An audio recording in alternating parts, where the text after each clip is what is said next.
Alright, hello ladies and gentlemen. It is Wednesday, August 31st, 2016. I am Darkside Phil, and welcome to my gameplay stream. I want to say, in advance, I apologize for the chaos of this morning / this afternoon. In knowing what I was going to be playing today, because I had no idea until literally 1 minute ago. Okay?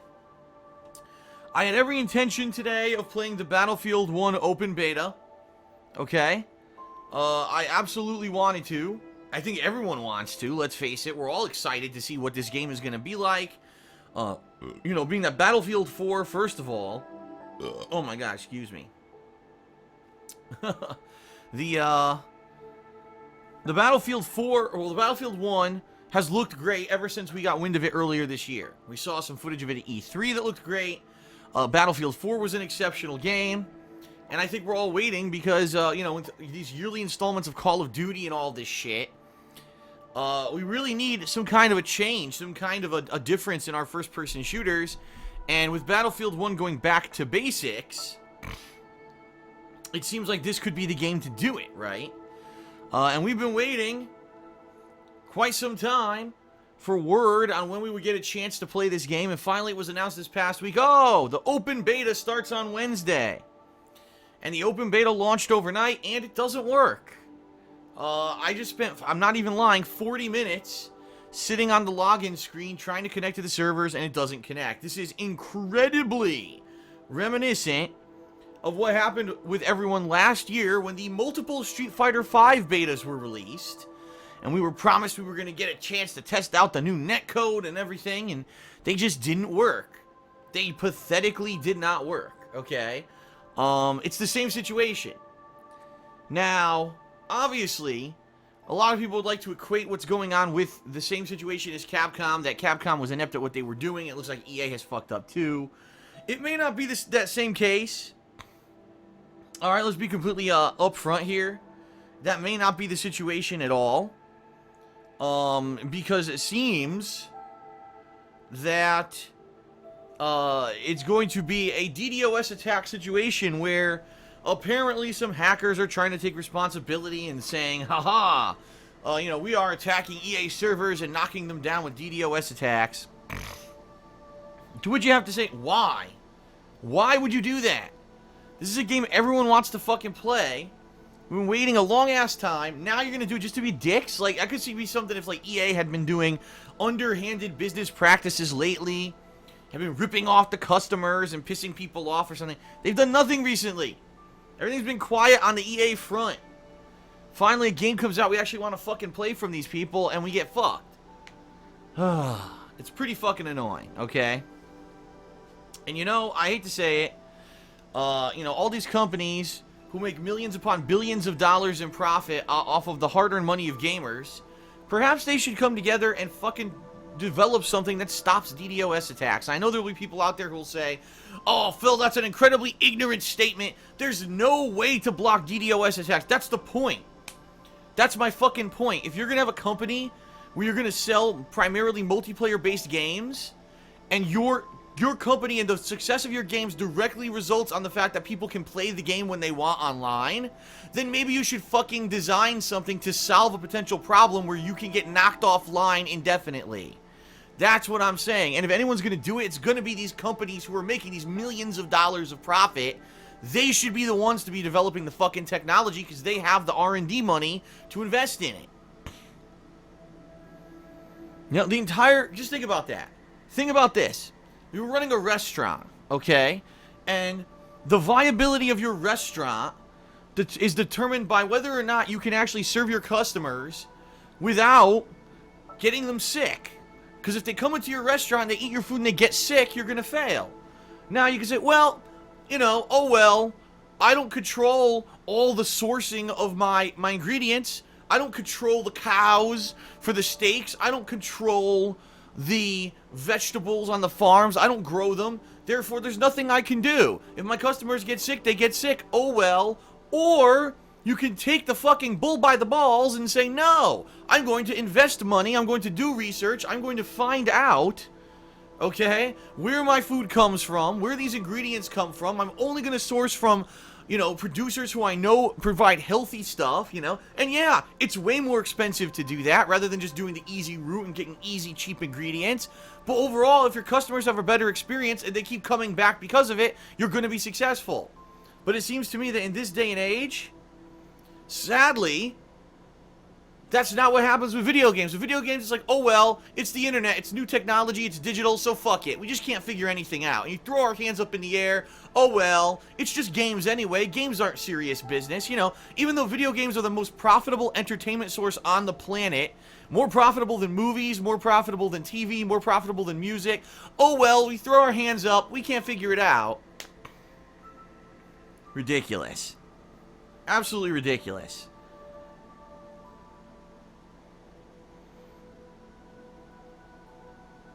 And just like I knew it would happen, all the kids in the stream chat are saying, Phil doesn't know what a DDoS attack even is. Yes I do. Because I was DDoS attacked. I know what it is. I know exactly what it is. And I know that. Someone like me, no, there's nothing you can do. If someone gets your IP or someone gets that information, yeah, they can attack you. It's that simple. I guarantee you there's ways to fucking prevent against it, but it's going to take a lot of research and money to do it. I certainly don't have those means, but I bet you EA does.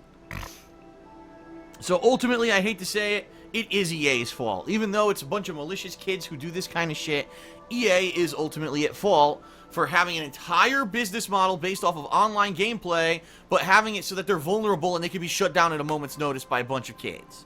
There you go. So, ladies and gents, no Battlefield 1 beta today. I tried for 40 minutes to get on. It's not working. And, you know, there's no signs of it coming up at full capacity anytime soon. And I am not going to have another Street Fighter V situation at all, okay? Oh, excuse me.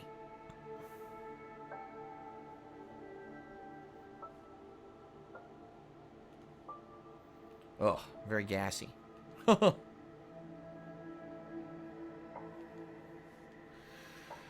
Alright, folks. So anyway, what are we doing today? Now that I got that off my chest, what are we doing today?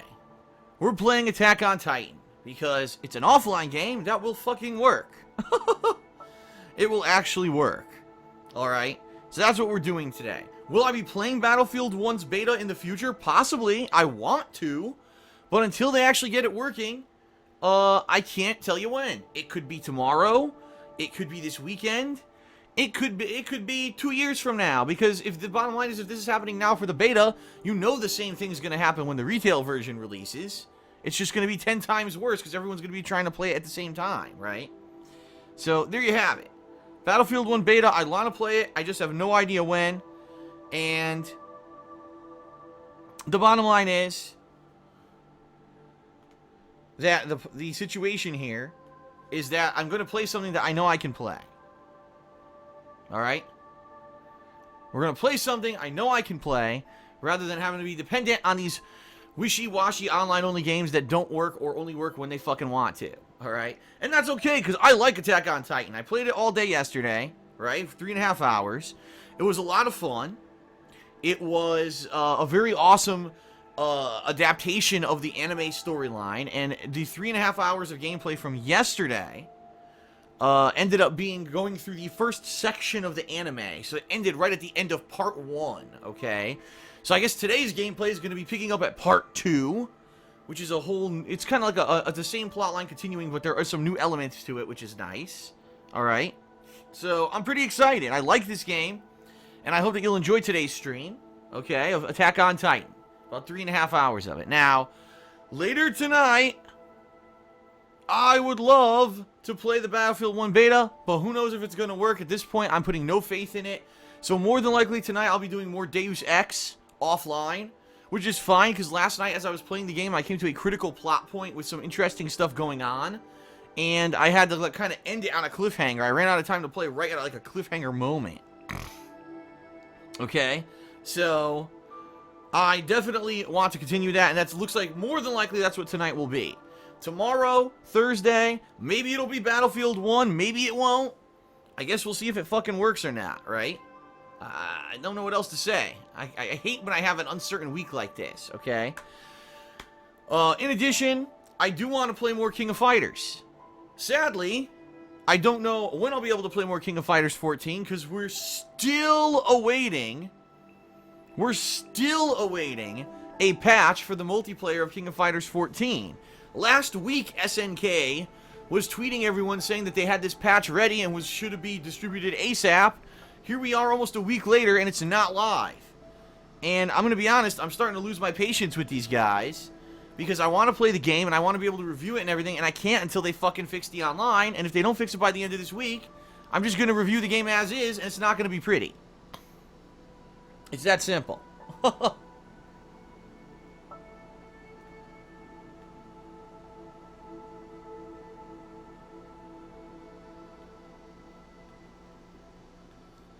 Alright.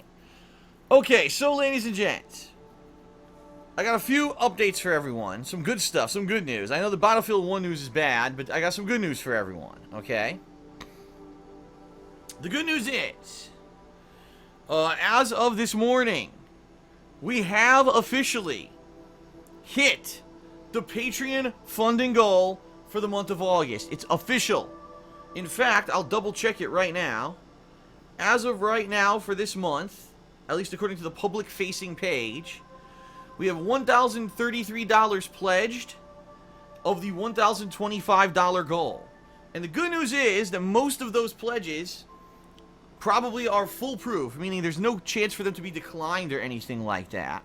Okay? They're basically going to be good.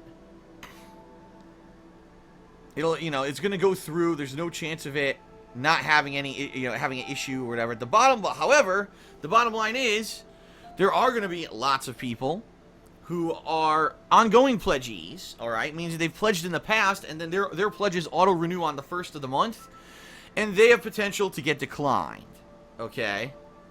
And that's the sad part, is that, if we do get a bunch of people who get declined, unfortunately that means that we may still not hit the goal. That's what happens, unfortunately, when you get so close to a goal like this and you're on the edge of it. You know what I mean? Like, we're on the edge of hitting the goal for the month. If a bunch of people get declined, we may go under it.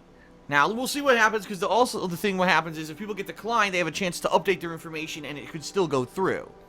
The good news is, alright, the very good news is that last month, alright, July, I had record low numbers of people who were declined on Patreon. Record low. Usually I was getting 30 to 40 people, but that's because there were a bunch of people who were just fake pledges. But then in July, I changed my Patreon to charge up front, and all of a sudden, all those fake pledges disappeared, okay? So I'm feeling pretty positive. I think we're going to hit the goal. Alright, I'm pretty confident we are going to hit the goal for August, but it's still kind of in jeopardy. We're like right on the edge. So I will say this, there's still 11 and a half hours left to pledge to my Patreon for the month of August. If you want to get in on this month's perks, including things like getting your questions answered in the September episode of Ask the King, which is coming up at the end of September, so this would be the time to pledge for that, right? Or if you want to vote on which of these 3 retro playthroughs you want to see me do in the month of September, you should definitely pledge today. You only have 11 and a half hours left from right now to pledge. Midnight Pacific time, August 31st is the last moment you can pledge and have it count for August. If you pledge after that, it's going to count for September. Okay?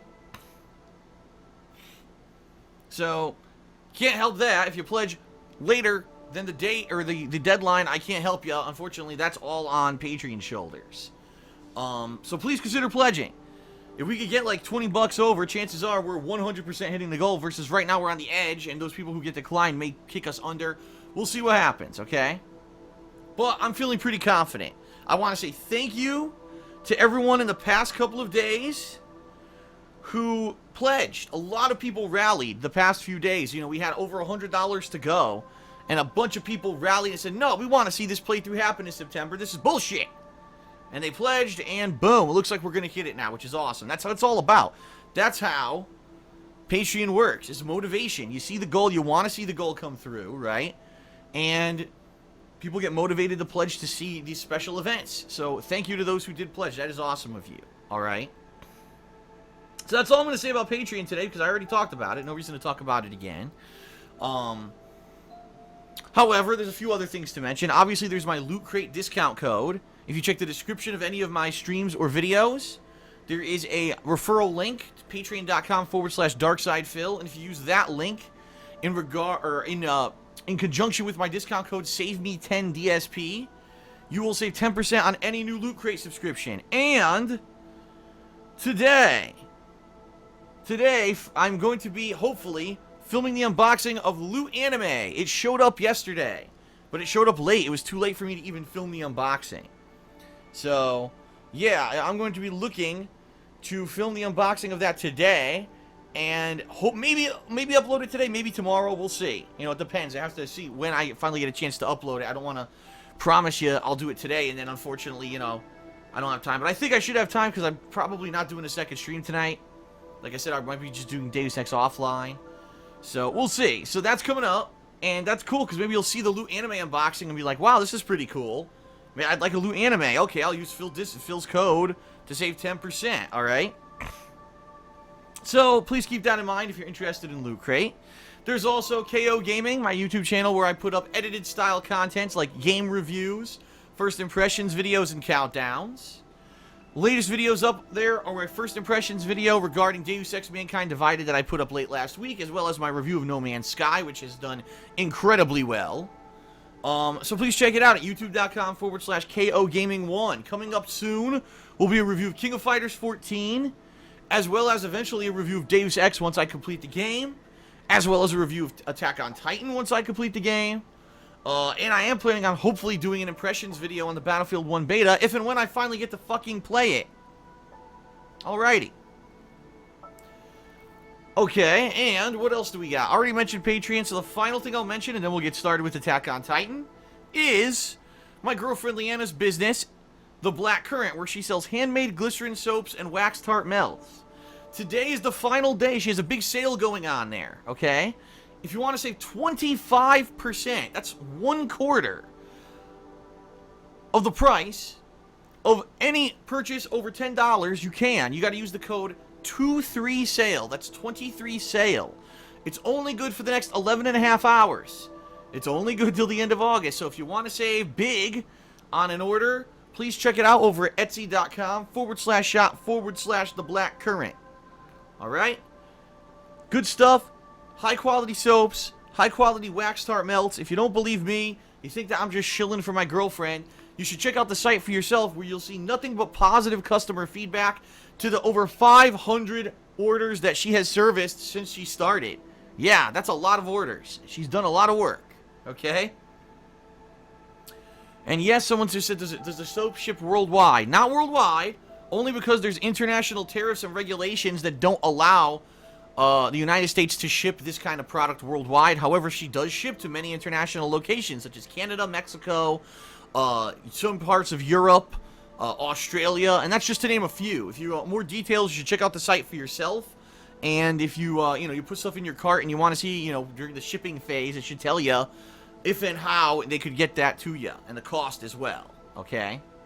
So, yeah, use discount code 23SALE to save 25% off any order of $10 or more within the next 11.5 hours. This is your last chance to get in on that sale. All right, folks? All right, that is it. It is now time to join. It is now time to start, is what I meant to say, with the continuation of Attack on Titan. I liked this game yesterday. The only critique I had was that the frame rate is dipping in certain parts, which is incredibly frustrating. Let's hope that we don't have too much of that today as we continue on, okay? That's it, everyone. Thank you, and let us begin.